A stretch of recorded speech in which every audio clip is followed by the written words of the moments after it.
Hello, aircraft owners and enthusiasts. Todd Minton with Wild Blue. Time for another edition of our video tip series. Today, I'd like to discuss your options for selling your aircraft. Of course, we know you could sell it on your own, but is it worth your time? Do you know how to market your aircraft? What's your aircraft worth? These are questions you typically are going to ask, and so you're going to consider who might be able to help you. Well, a dealership or aircraft brokerage is, of course, the answer. These entities fall into several different categories, and you have an option on which one you might want to try. You could simply sell your aircraft to a dealership. Now, it's going to be bought at a wholesale price because that dealer needs to make a profit when he or she resells your aircraft. So you will not see as much value for your aircraft as you may believe it's actually worth.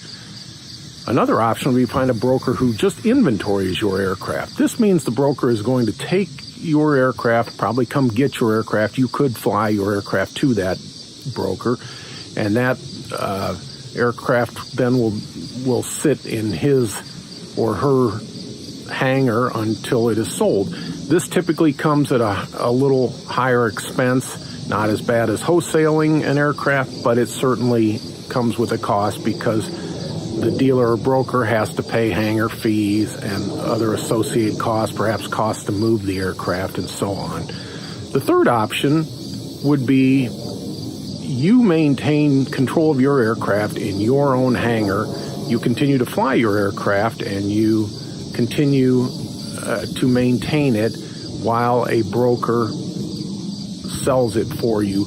That broker will hopefully vet qualified buyers, will provide you with advice, and ultimately will assist you in the sale of your aircraft.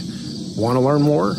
Call Chris or Mac or myself, Todd, at Wild Blue, 888-773-4249, or certainly check us out on the web, www.flywildblue.com. Thanks for watching, and we look forward to hearing from you.